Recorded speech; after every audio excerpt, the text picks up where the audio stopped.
Hello बच्चों, today we discuss atomic mass from the chapter 1। तो सबसे पहले हम ये जानेंगे कि एटम्स क्या होते हैं, ठीक है। उसके बाद बताएंगे कि एटॉमिक मास क्या होता है। एटम्स क्या होते हैं? The smaller particle of any substance is called atom. Means किसी भी सब्सटेंस का सबसे छोटा पार्ट होता है जो डिवाइड नहीं हो सकता, वो क्या होता है? एटम होता है, ठीक। अब जानते हैं एटॉमिक मास क्या होता है।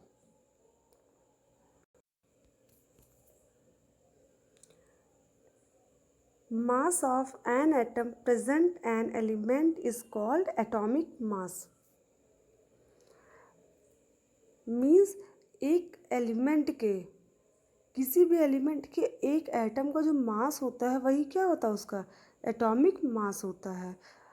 1 mu की वैल्यू जो होती है वो कितनी होती है? 1/12 into mass of 12 atomic mass.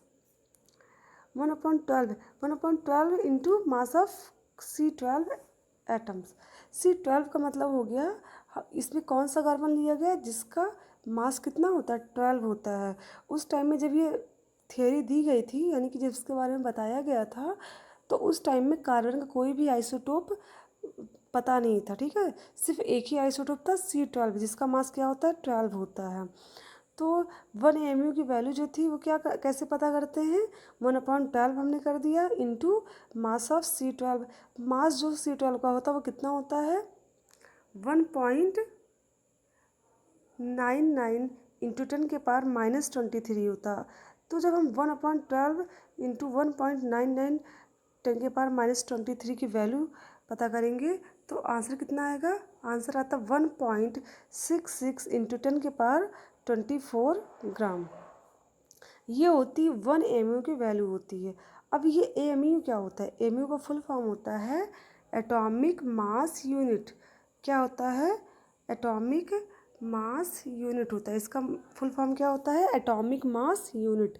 अब अगर हमें किसी भी एलिमेंट का क्या पता करना है? MU पता करना है, यानी कि एटॉमिक मास पता करना है। तो उसके लिए हम कौन सा फॉर्मूला यूज़ करेंगे?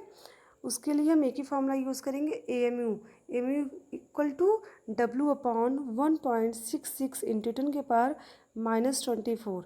W क्या है? W है उस एलिमेंट का मास जिसका हमको AMU पता करना, ठीक है। सपोज हमने क्या किया, एटॉमिक मास किसका पता करने के लिए हमने हाइड्रोजन एलिमेंट ले लिया। अब हमको हाइड्रोजन का क्या पता करना है? AMU मीन्स एटॉमिक मास पता करना है।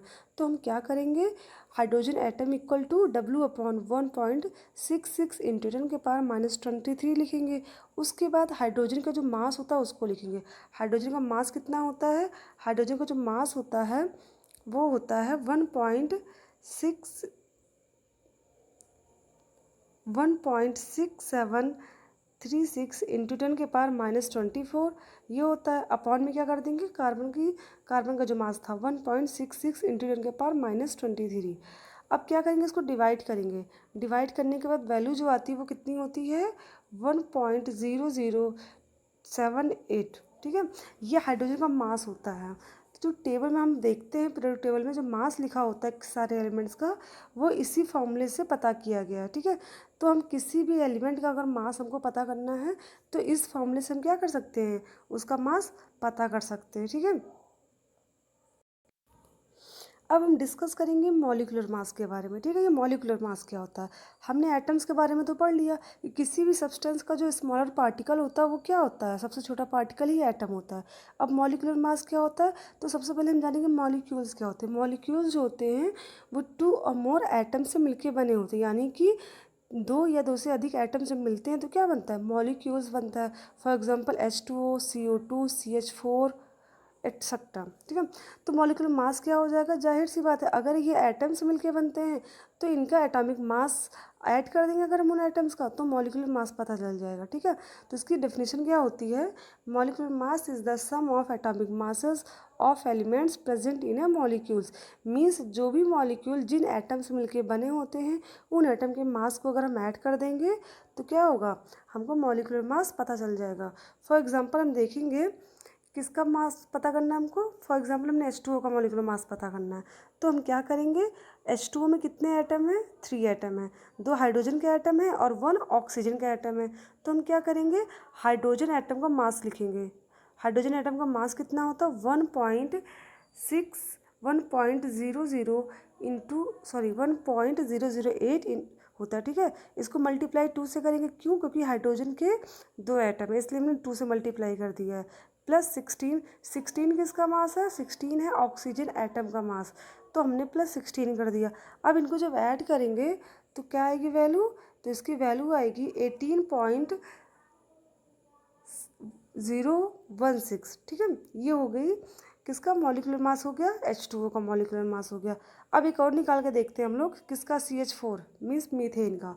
CH4 में कौन कौन से एटम है?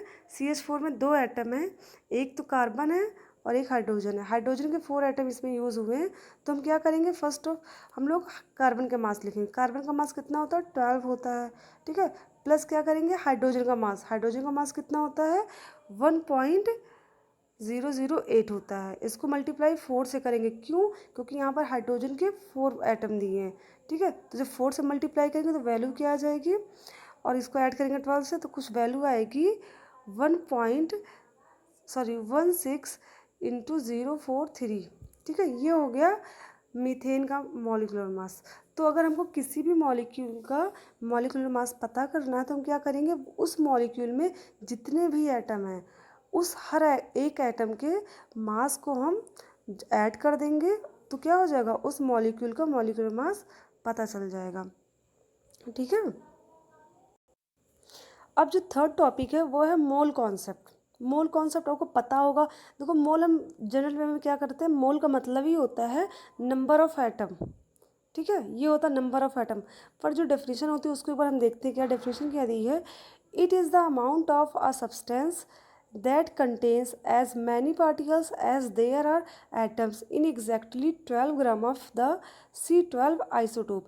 इस पूरे का मतलब ये हुआ कि जो C12 आइसोटोप है, मीन्स जिस कार्बन का मास 12 होता है, उस कार्बन में के 12 ग्राम में जितने एटम प्रेजेंट होते हैं वही क्या होता है, किसी भी सब्सटेंस का 1 मोल होता है, ठीक है।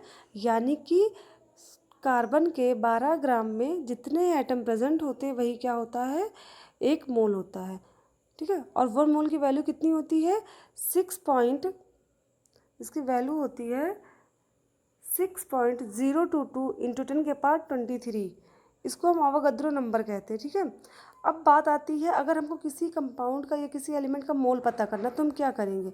अगर हमको किसी का मोल पता करना है तो उसके लिए एक सिंपल सा फॉर्मूला होता है, mass upon molecular mass. Means हमको जिस कंपाउंड का, जिस एलिमेंट का मोल पता करना है तो क्या करेंगे, उसका मास लिख देंगे, अपॉन में उसका मॉलिक्यूलर मास लिख लेंगे, तो क्या हो जाएगा, उसका नंबर ऑफ मोल पता चल जाएंगे, ठीक है। फॉर एग्जांपल हमको क्वेश्चन दिया है, क्या दिया है, 32.7 ग्राम ऑफ जिंक, ये इसका मास है। जिंक का मास कितना दिया है, 32.7 ग्राम। एंड मॉलिक्यूलर मास कितना दिया है इसका, मॉलिक्यूलर मास तो होता है इसका है 65.3, ये इसका मॉलिक्यूलर मास है। अब हमको ये पता करना है कि जिंक के कितने मोल हैं, इसमें नंबर ऑफ मोल पता करने जिंक के। तो इसके लिए हम सिंपली क्या करेंगे, इसका जो फॉर्मूला होता है उस फॉर्मूले को यूज़ करेंगे, mass upon molecular mass, zinc का मास अपॉन जिंक का मॉलिक्यूलर मास। जिंक का मास हमको कितना दिया, 32.7 ग्राम दिया, एंड मॉलिक्यूलर मास कितना होता है, 65.3 ग्राम होता है। जब इसको डिवाइड करेंगे तो वैल्यू क्या आएगी, 0.50076, ठीक है। तो ये हो गया क्या हो गया, 32.7 ग्राम में नंबर ऑफ मोल किसके, जिंक के, ठीक है। तो ऐसे हमें अगर किसी भी एलिमेंट का मास दिया गया है और उसका मॉलिक्यूलर मास उसका नंबर ऑफ मोल पूछे जाते तो हम क्या करेंगे, सिंपली उसके मास से उसके मॉलिक्यूलर मास को डिवाइड कर देंगे तो नंबर ऑफ मोल पता चल जाता है, ठीक है। अब नेक्स्ट पॉइंट आती है, वैल्यू आती है कि नंबर ऑफ एटम। अगर हमको ये पता करने हैं कि किसी कंपाउंड में नंबर ऑफ एटम कितने हैं या नंबर ऑफ मोल कितने हैं, तो कैसे पता करेंगे। सिंपल होता है, जैसे हमको पता है कि 1 मोल की वैल्यू कितनी होती है, 1 मोल की वैल्यू होती है 6.022 इंटू 10⁻23। तो अगर हमको पता है 1 मोल की वैल्यू इतनी होती है तो हमको जितने मोल की वैल्यू पता करनी है उस आइटम में तो क्या कर देंगे, उसको उससे मल्टीप्लाई कर देंगे। फॉर एग्जांपल दिया है क्या दिया गया है, number of atom in 52 gram. Means कोई एटम कंपाउंड है, उसके 52 ग्राम में नंबर ऑफ मोल कितने होंगे। तो हम क्या करेंगे, सिंपल सी बात है, नंबर ऑफ एटम कितने होंगे। अगर हमको नंबर ऑफ एटम पता करने हैं 52 ग्राम में, 52 ग्राम में नंबर ऑफ एटम कितने होंगे, तो क्या करेंगे, 1 ग्राम में नंबर ऑफ मोल कितने होते हैं, 6.022 होते हैं। तो 52 में कितने होंगे, सिंपल है, 6.022 को 52 से मल्टीप्लाई कर देंगे, तो जो वैल्यू आ जाएगी वो क्या होगी, 52 ग्राम में नंबर ऑफ मोल की वैल्यू होगी, मीन्स नंबर ऑफ एटम की वैल्यू होगी। ठीक है, यानी कि मोल जो होता है वो क्या होता है, number of atom, number of particle को बताता है। अगर हमको किसी भी एटम के नंबर ऑफ एटम को पता करना तो क्या करेंगे, सिंपली उसके नंबर ऑफ एटम को उसके नंबर ऑफ मोल से मल्टीप्लाई कर देंगे, तो नंबर ऑफ एटम पता चल जाएगा। ठीक है, थैंक यू क्लास।